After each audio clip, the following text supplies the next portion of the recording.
ಸ್ನೇಹಮಯಿ ಕೃಷ್ಣ ಅವರು ಬಹಳ ವಿಶ್ವಾಸದಲ್ಲಿದ್ದಾರೆ. ಈ ಪ್ರಕರಣ ಸಿಬಿಐಗೆ ವರ್ಗಾವಣೆ ಆಗುತ್ತೆ, ಕೋರ್ಟ್ ಕೊಟ್ಟೇ ಕೊಡುತ್ತೆ ಅಂತಕ್ಕಂಥ ವಿಶ್ವಾಸ.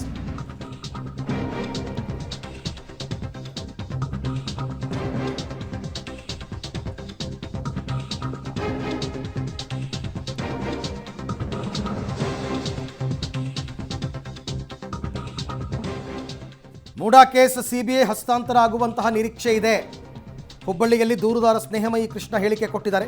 ನಮಗೆ ಲೋಕಾಯುಕ್ತದ ಮೇಲೆ ನಂಬಿಕೆ ಇಲ್ಲ, ನಮ್ಮ ಅರ್ಜಿಯನ್ನು ಕೋರ್ಟ್ ಮನ್ನಿಸಿ ಸೂಕ್ತ ಆದೇಶ ಕೊಡುತ್ತೆ, ಸಿದ್ದರಾಮಯ್ಯ ಪರ ಸಲ್ಲಿಸಿದ ತಕರಾರು ಅರ್ಜಿಯಲ್ಲಿ ಬಲವಾದ ಕಾರಣ ಇಲ್ಲ ಅಂತೆಲ್ಲ ಅವರು ಒಂದಷ್ಟು ವಿಚಾರಗಳನ್ನ ಹೇಳಿದ್ದಾರೆ. ಮೂಡಾ ಹಗರಣಕ್ಕೆ ಸಂಬಂಧಿಸಿದಂತೆ ಸಿಎಂ ಸಿದ್ದರಾಮಯ್ಯ ಅವರಿಗೆ ಇವತ್ತು ಬಿಗ್ ಡೇ. ಯಾಕಂದರೆ ಮುಂದೂಡಿದಂತಹ ವಿಚಾರಣೆ ಇವತ್ತು ಮತ್ತೆ ಧಾರವಾಡದ ಹೈಕೋರ್ಟ್ ಪೀಠದಲ್ಲಿ ನಡೀತಾ ಇರುವಂಥದ್ದು. ಸೊ ಈ ಬಗ್ಗೆ ಮಾತನಾಡಲು ದೂರದಾರ ಸಿಎಂ ಕೃಷ್ಣ ಅವರು ನಮ್ಮ ಜೊತೆ ಇದ್ದಾರೆ. ಈಗಾಗಲೇ ಅವರು ಧಾರವಾಡದತ್ತ ಪ್ರಯಾಣ ಬೆಳೆಸಿರುವಂಥದ್ದು. ಸರ್, ಇವತ್ತು ಬಿಗ್ ಡೇ, ಮೊನ್ನೆಯಿಂದ ವಿಚಾರಣೆ ನಡೀತಾ ಇದೆ. ಸರ್, ಇವತ್ತು ಏನೆಲ್ಲ ಆಗ್ಬೋದು? ಸರ್, ಇವತ್ತು ಒಂದು ಅಂತಿಮ ಆದೇಶ ಆಗ್ಬೋದು ಅಂತೇಳಿ ನಿರೀಕ್ಷೆ ಇದೆ. ಏನು ನಾವು ಅರ್ಜಿ ಸಲ್ಲಿಸಿದ್ದೀವಿ, ಈ ಮೂಡಾ ಪ್ರಕರಣವನ್ನು ಸಿಬಿಐಗೆ ಕೊಡಿ ಅಂತೇಳಿ, ಆ ಒಂದು ಹಿನ್ನೆಲೆಯಲ್ಲಿ ಇವತ್ತು ಮಾನ್ಯ ನ್ಯಾಯಾಲಯ ಸೂಕ್ತ ಆದೇಶವನ್ನು ಮಾಡಿ ನಮ್ಮ ಅರ್ಜಿಯನ್ನು ಪುರಸ್ಕರಿಸಿ ಈ ಪ್ರಕರಣವನ್ನು ಸಿಬಿಐಗೆ ವಹಿಸುವಂಥ ಒಂದು ಸೂಕ್ತ ಆದೇಶ ಮಾಡುವಂಥ ಸಂಪೂರ್ಣ ವಿಶ್ವಾಸ ನನಗಿದೆ. ಸರ್, ತಮ್ಮ ವಕೀಲರು ಕೂಡ ಸಾಕಷ್ಟು ವಾದವನ್ನು ಮಂಡಿಸ್ತಾ ಇದ್ದಾರೆ ಮತ್ತು ಸಿ ಎಂ ಪರವಾಗಿ ದೊಡ್ಡ ದೊಡ್ಡ ವಕೀಲರು ಕೂಡ ಇವತ್ತು ಬರುವಂಥ ಸಾಧ್ಯತೆ ಇದೆ. ಸರ್, ತಾವು ತಯಾರಿ ಹೇಗಿದೆ ಸರ್? ಸರ್, ನಾವು ಈಗಾಗಲೇ ಮಾನ್ಯ ನ್ಯಾಯಾಲಯಕ್ಕೆ ಎಲ್ಲ ಮಾಹಿತಿ ದಾಖಲೆಗಳನ್ನು ಸಲ್ಲಿಸಿದ್ವಿ. ಈ ಪ್ರಕರಣ ಸಿಬಿಐಗೆ ಯಾಕೆ ವಹಿಸಬೇಕು? ಸೊ ಯಾಕೆಂದರೆ ಈಗಾಗಲೇ ಲೋಕಾಯುಕ್ತ ಅಧಿಕಾರಿಗಳು ಆರೋಪಗಳ ಜೊತೆ ಶಾಮೀಲಾಗಿ ಯಾವ ರೀತಿ ತಮ್ಮ ಕರ್ತವ್ಯ ವಿರುದ್ಧ ನಡ್ಕೊಂಡಿದ್ದಾರೆ ಅನ್ನೋಕ್ಕೆ ಸಂಬಂಧಪಟ್ಟ ಎಲ್ಲ ಮಾಹಿತಿ ದಾಖಲೆಗಳನ್ನು ನಾವು ಇವೆಲ್ಲ ಕೊಟ್ಟಿದ್ದೀವಿ. ಸೊ ಸಿದ್ದರಾಮಯ್ಯ ಪರ ವಕೀಲರು ತಕರಾರು ಅರ್ಜಿಯಲ್ಲಿ ಅಂಥ ಬಲವಾದ ಒಂದು ವಿರೋಧವನ್ನು ವ್ಯಕ್ತಪಡಿಸಿಲ್ಲ. ಈ ಪ್ರಕರಣ ಸಿಬಿಐ ಯಾಕೆ ಕೊಡಿಸಬಾರ್ದು ಅನ್ನೋದ್ರ ಬಗ್ಗೆಯೂ ಕೂಡ ಯಾವುದೇ ಸ್ಪಷ್ಟ ಒಂದು ನಿಲುವನ್ನು ವ್ಯಕ್ತಪಡಿಸಿಲ್ಲ. ಹಾಗಾಗಿ ಮಾನ್ಯ ನ್ಯಾಯಾಲಯ ಇವತ್ತೊಂದು ಸೂಕ್ತ ಆದೇಶ ಮಾಡಿ ಈ ಪ್ರಕರಣ ಸಿಬಿಐ ವಹಿಸುತ್ತೆ ಅನ್ನೋ ವಿಶ್ವಾಸ ನಮಗಿದೆ.